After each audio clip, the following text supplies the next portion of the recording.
दोस्तों, मेहरबानों, कदरदानों, क्या हाल है। आज की जो वीडियो है वो मैं उन पाकिस्तानी कोचेस के लिए बनाने लगा हूँ जो कि obviously FA level 1 FA level 2 करके बैठे होते हैं, बट उन्हें कुछ पता नहीं होता कि हु इज़ अरीगो साची, who is Jose Mourinho, who is sir Alex Ferguson, Rinus Michels कौन था, योहान क्राइफ कौन था। तो फुटबॉल टैक्टिक्स और फुटबॉल बेसिक्स, फुटबॉल फ़िलासफ़ीज़ और फुटबॉल में आइडेंटिटी कितनी ज़रूरी है, ये मैं समझाने की कोशिश करूँगा। अगर तुम एक फ़ुटबॉल क्लब के लिए खेलते हो और तुम्हारे कोच की कोई आइडेंटिटी नहीं है तो तुम अपना वक्त ज़ाया कर रहे हो और तुम अपनी ज़िंदगी ज़ाया कर रहे हो, क्योंकि तुम्हारे कोच को कुछ नहीं आता। अगर उसको यूरोपियन फ़ुटबॉल के बारे में कुछ नहीं पता, उसको रीनस मिशेल्स और इन लोगों के बारे में कुछ नहीं पता, he doesn't deserve to be a coach in my opinion. ये मेरा ओपिनियन है। दूसरी बात ये है कि ये जो है ये बुनियाद है, फ़ुटबॉल की बुनियाद है, ये रोड मैप है टू बिकम अ कोच। और इन प्रिंसिपल्स के बगैर, इन असूलों के बगैर आप एक कोच नहीं बन सकते। अगर आप एक कोच बन जाते हैं तो मैं ये समझता हूँ कि आप इग्नोरेंट हैं, अगर आपको इस चीज़ का बिल्कुल पता नहीं है। तो आज यही बात होने वाली है, इसमें मैं ख़ुद भी सीखूँगा और आपको भी समझाने की कोशिश करूँगा कि क्यों ये इंतहाई ज़रूरी है and why I am obsessed with this. तो हिस्ट्री से स्टार्ट करेंगे, लेकिन उससे पहले मैं थोड़ी सी एक बात जो है वो ये करना चाहता हूँ कि मैं अपने बीमारी के टाइम में जो 8-9 दिन मैं बीमार रहा, उसमें मैं एक ड्रामा देख रहा था और वो ड्रामा था 22 कदम, पाकिस्तानी ड्रामा। एंड आज तक विमेंस क्रिकेट को प्रमोट करने के लिए कोई ऐसा पाकिस्तानी ड्रामा नहीं बना आज तक। मैंने अपने बड़ों से भी पूछा, उन्होंने मुझे बताया कि 70s और 80s और 90s में भी कभी ऐसा, पीटीवी के दौर में भी ऐसा कभी कोई ड्रामा नहीं बना है।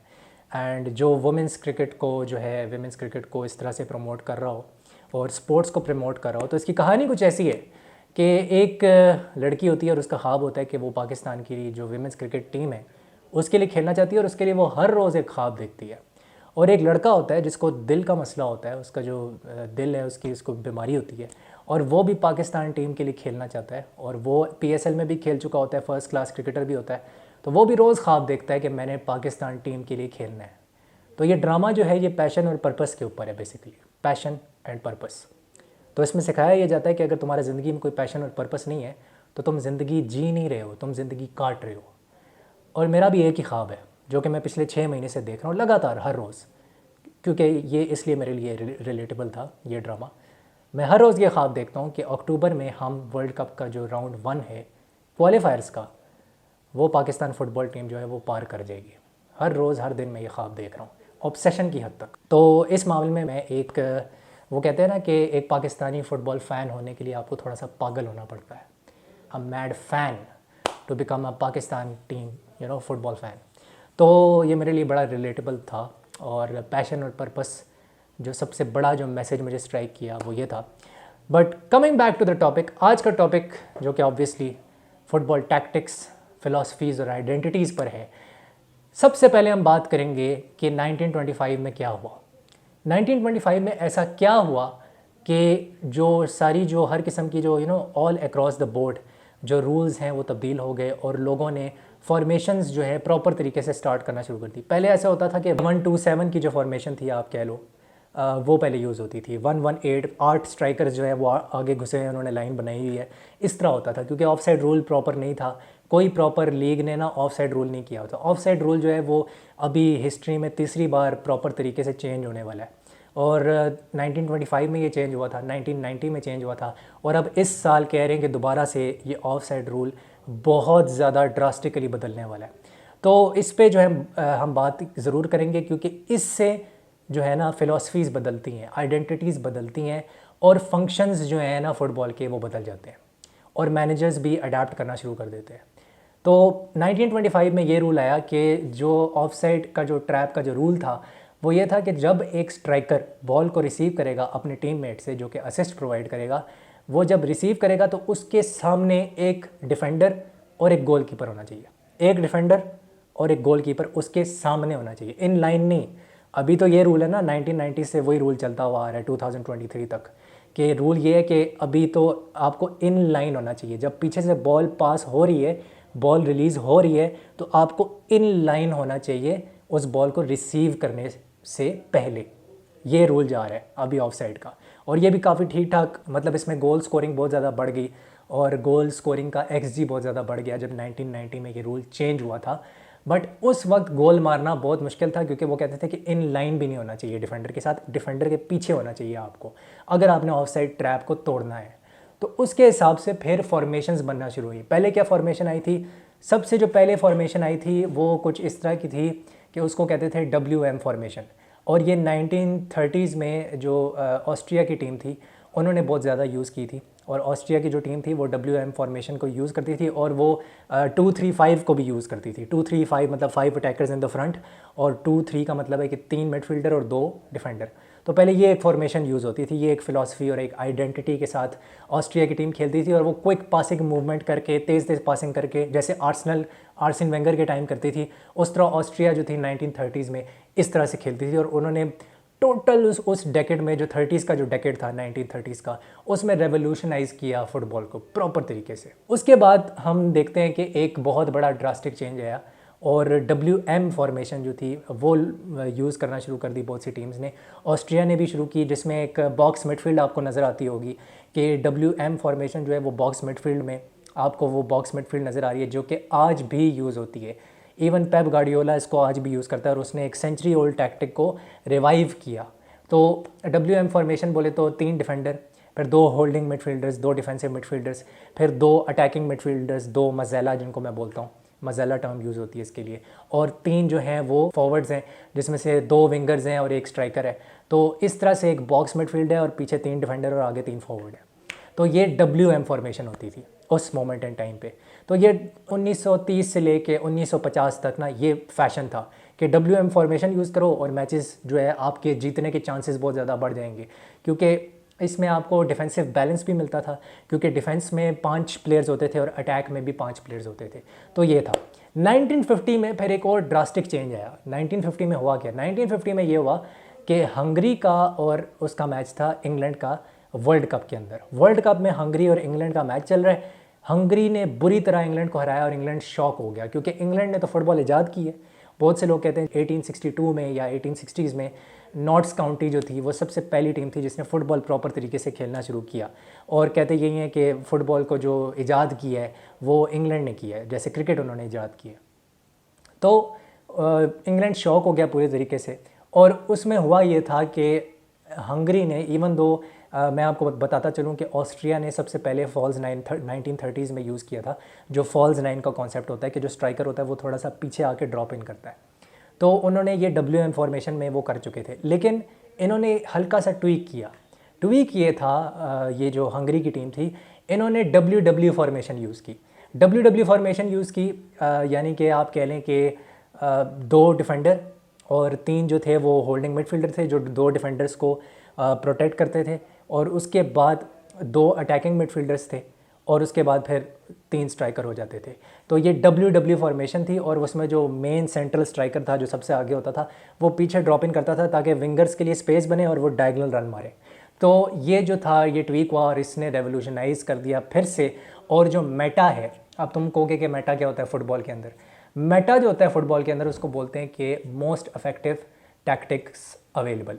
तो most effective tactics available 1950s में ये थे, और हंगरी ने इसको ये पहली बार इस फैशन को लेके आए थे, क्योंकि फ़ुटबॉल में फ़ैशंस आते रहते हैं और फॉर्मेशंस आती रहती हैं। और अभी आजकल जैसे बॉक्स फॉर्मेशन चल रही है, बॉक्स फॉर्मेशन वही है जो मैंने बताया, WM फॉर्मेशन वही बॉक्स फॉर्मेशन है, उसको हल्का सा ट्वीक करके थोड़ा सा मॉडर्नाइज कर दिया। तो वो पेप गार्डियोला यूज़ करता है, वो आर्सेनल यूज़ करती है, लिवरपूल यूज़ करती है, बार्सिलोना यूज़ करती है। तो ये चल रही है अभी, WM फॉर्मेशन की सबसे ज़्यादा इस वक्त डिमांड है, जिसमें वो बॉक्स मिडफील्ड होती है, 4 मैन मिडफील्ड जो कि बॉक्स की शेप की होती है। तो ये है। और फिर 50s के बाद क्या हुआ, 50s के बाद हम आते हैं 1960s के एरा में, और ये है कैटेनाचियो एरा, जिसमें कि इटालियन फ़ुटबॉल में एक नया रेवोल्यूशनरी मैनेजर आया, और उसका नाम था हरेरा, जो कि इंटर मिलान का मैनेजर था हरेरा। और 60s में उसने ये किया कि जो कैटेनाचो, यानी कि जिसको कहते हैं कि ब्रिक वॉल, या लिटरल अगर आप इसके लघवी मायने ले लें तो वो इसका होता है कि डोर वॉल। तो डोर बॉल इस तरह से हुआ कि उसने 5-3-2 खिलाना शुरू कर दिया। और आज भी इटली के अंदर ये जो कैटेनाचियो का प्रिंसिपल है इसको माना जाता है। कैटेनाचियो के प्रिंसिपल में ये होता है कि आपने प्रॉपर बस पार करनी है, प्रॉपर आपने जो आपके जो क्या कहते हैं 5 डिफेंडर्स हैं उनको वो जो 3 जो मिडफील्डर्स हैं वो आके शील्ड करेंगे, प्रोटेक्ट करेंगे। तो 8 बंदे बॉल के पीछे रहेंगे, हर टाइम पे कम से कम 8 बंदे बॉल के पीछे हैं। और वो जो 2 स्ट्राइकर हैं वो भी पीछे आके हेल्प करेंगे, लेकिन वो कभी कभी आएंगे पीछे। लेकिन ये था कि बस पार्क में ये होता है कि आपके 10 के 10 बंदे, गोलकीपर जो है वो 11वां बंदा होता है, तो 10 के 10 बंदे पीछे होंगे और आपने स्पेसेस को सफोकेट करना है और पासिंग लाइंस को काटना है। जो पासिंग जो लेन्स होती हैं, जो पासिंग का रास्ता होता है, उसको काटना है। तो ये एक 5-3-2 फॉर्मेशन वो लेके आया था और ये डिफेंसिव टैक्टिक थी, ये एक इंतहाई डिफेंसिव टैक्टिक थी। और वो काउंटर अटैक पे, काउंटर प्रेस के ऊपर बिलीव करता था कि बॉल छीन के सीधा डायरेक्ट अटैक करना है, डायरेक्ट अटैक करना है, काउंटर प्रेस करना है। बेशक अगर आप उसका ये फिलॉसफी नहीं थी कि उसने हाई लाइन खेलनी है, वो बिल्कुल लो ब्लॉक, डीप मिड ब्लॉक में खेलता था, बिल्कुल अपने एक पेनल्टी बॉक्स के पास।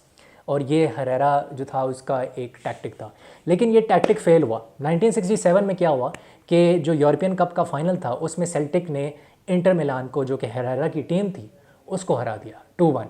और उन्होंने अटैकिंग फ़ुटबॉल खेली और अटैकिंग फ़ुटबॉल उस दिन जीत गई। और उस दिन कहते हैं लोग कि फ़ुटबॉल की जीत हुई थी, क्योंकि जो डिफेंसिव टैक्टिक थी उसका जो है ना, जैसे कि हिंदी में कहते हैं कि सर्वनाश हो गया और सत्यानाश हो गया।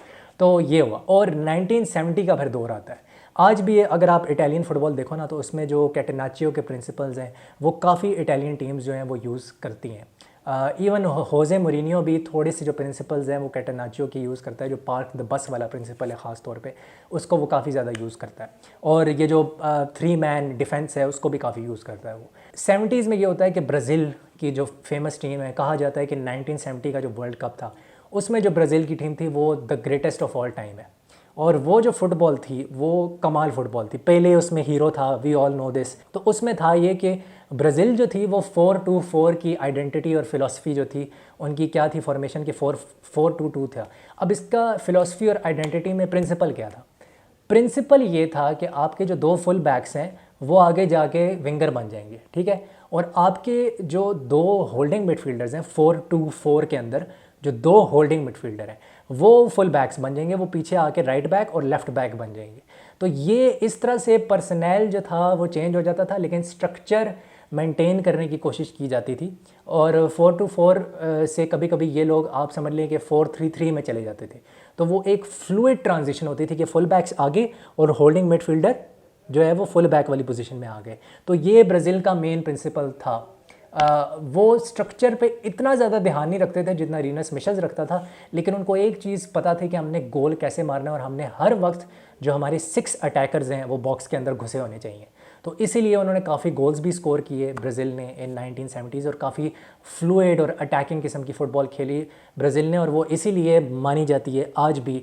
आज आप देख लो कोई 50 साल हो गए, 53 साल हो गए, आज भी 1970s की वो जो टीम है ब्राज़ील की, उसको याद रखा जाता है। काफ़ी लोग क्रिटिसाइज़ करते हैं कि जी पेले और मैराडोना ने तो उनके टाइम तो ऑफसाइड ट्रैप था ही नहीं। भाई तुम ये कैसे कह सकते हो? हिस्ट्री पढ़ो और देखो कि जो ऑफसाइड रूल है बिटवीन 1925 टू 1990 क्या कहता है। वो तो सबसे मुश्किल था गोल स्कोरिंग के लिए, अभी तो फिर आसान है गोल स्कोर करना। पहले ये था कि आपके सामने डिफेंडर और आपके सामने गोलकीपर होना चाहिए। अब ये है कि डिफेंडर इन लाइन होना चाहिए, आपकी और डिफेंडर की लाइन सेम होनी चाहिए जब आप पीछे से बॉल रिसीव कर रहे हो। उस टाइम ये था कि जब पीछे से बॉल रिसीव कर रहे हो अपने टीममेट से, आप यानी कि मैं अगर पीछे से अपने टीममेट से बॉल रिसीव कर रहा हूँ, बॉल उसके पैरों से बाहर निकली नहीं है, मैंने रन बना दिए, तो पहले ये था कि सामने होना चाहिए मेरे डिफेंडर, वो मेरे इस तरफ नहीं हो सकता, मतलब मेरे बिसाइड नहीं हो सकता, वो मेरे सामने होना चाहिए। तो ये फ़र्क था और इसके लिए मेरी इज़्ज़त जो है ना वो और भी ज़्यादा बढ़ गई है पेले के लिए और मैराडोना के लिए। मुझे खुद नहीं पता था इसके बारे में पहले। हमारे मन में तुम्हारे लिए इज्जत और बढ़। These 2 legends were absolutely phenomenal and इनको हमेशा याद रखा जाना चाहिए। अभी जो नया ऑफसाइड रूल आने वाला है उसमें अगर मैं आपको सच बताऊं तो वो तो एक मजाक है भाई। उसमें तो ये एम्बापे और हालैंड इतने गोल स्कोर करेंगे, इतने गोल स्कोर करेंगे कि ये रोनाल्डो मेसी से बहुत आगे निकल जाएंगे, क्योंकि ऑफसाइड रूल सब कुछ बदल देगा। और जो हाई लाइन, जो टीम्स हाई लाइन खेलती है ना, जैसे मैनचेस्टर सिटी है, लिवरपूल है, आर्सेनल है, इवन जैसे बार्सिलोना है, इनकी मौत हो जाएगी, इनकी हाई लाइन की मौत हो जाएगी। जो नया अभी ऑफसाइड रूल आने वाला है जिसको वेंगर लॉ कहते हैं, और वो आर्सेन वेंगर ही लेके आने वाले हैं।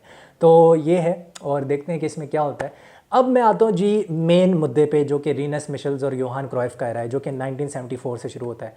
आईएक्स का मैनेजर था रीनस मिशेल्स और उसके अंडर खेलते थे ऑब्वियसली हमें पता है योहान क्राइफ।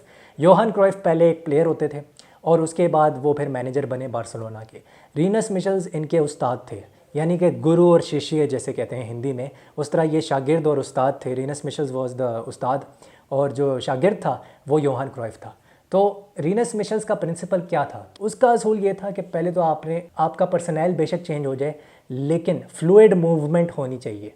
जो आपकी फॉर्मेशन है उसमें फ्लूइड मूवमेंट होनी चाहिए। विंगर जो है स्ट्राइकर बन जाए, स्ट्राइकर विंगर बन जाए, सेंटर बैक बेशक आगे निकल जाए, कोई फ़र्क नहीं पड़ता, लेकिन स्ट्रक्चर मेंटेन होना चाहिए। अगर स्ट्रक्चर फॉर एग्जांपल 4-4-2 है तो 4-4-2 ही रहेगा। अगर 4-3-3 है, ज़्यादातर वो 4-3-3 खिलाता था रीनस मिशेल्स, और योहान क्राइफ ने भी उसके अंडर मोस्टली 4-3-3 में खेला है। तो 4-3-3 अगर स्ट्रक्चर है तो वो वही रहेगा 4-3-3, वो हट नहीं सकते उससे आप बिल्कुल हट नहीं सकते। योहान क्राइफ और रीनस मिशेल्स ने जब ये टोटल फुटबॉल की फ़िलॉसफी बनाई, जो सबसे महान फ़िलॉसफी मानी जाती है, जो मॉडर्न फुटबॉल की बुनियाद है। अगर आप मुझसे पूछो कि दुनिया का सबसे महान मैनेजर कौन है, रीनस मिशेल्स है। सीधा जवाब है इसका, रीनस मिशेल्स है। उसने योहान क्राइफ को बनाया था। रीनस मिशेल्स ना होता तो योहान क्राइफ कभी ना बनता। ऐसे समझ लो कि रीनस मिशेल्स जो था वो एल्बर्ट आइंस्टाइन था और ओपनहाइमर जो था वो योहान क्राइफ था। उसने उस चीज़ की एग्जीक्यूशन की और उसको पॉलिश किया जो उसको उसके उस्ताद ने सिखाया था। तो फिर हुआ ये कि नेदरलैंड्स के लिए भी खेलते थे, हॉलैंड के लिए खेलते थे योहान क्राइफ, और रीनस मिशेल्स जो थे वहाँ पर भी इनको मैनेज किया करते थे। तो करते करते करते हुआ ये कि फिर ये रिटायर हुए। इन्होंने बहुत कुछ अचीव किया, 3 बार बैलन डी और जीते, जैसे मेसी 7 बार जीत चुका है, योहान क्राइफ जो है वो 3 बार बैलन डी और जीत चुके हैं। तो जब वो 1988 में बार्सिलोना आए, क्योंकि वो बार्सिलोना के लिए खेले भी थे और बार्सिलोना के प्लेयर भी रह चुके थे, तो जब वो वापस बार्सिलोना आए योहान क्राइफ, तो उन्होंने कहा कि जी, एक दिन वो बोर्ड पे आए, उन्होंने कहा जी कि हम खेलेंगे 3-4-3। ये वो ज़माना था कि जब 3-5-2 और 4-4-2 खेला जाता था। ये वो वाला ज़माना है, 1980s की बात हो रही है। मैं 80s में आ गया हूँ, ये 1980s है।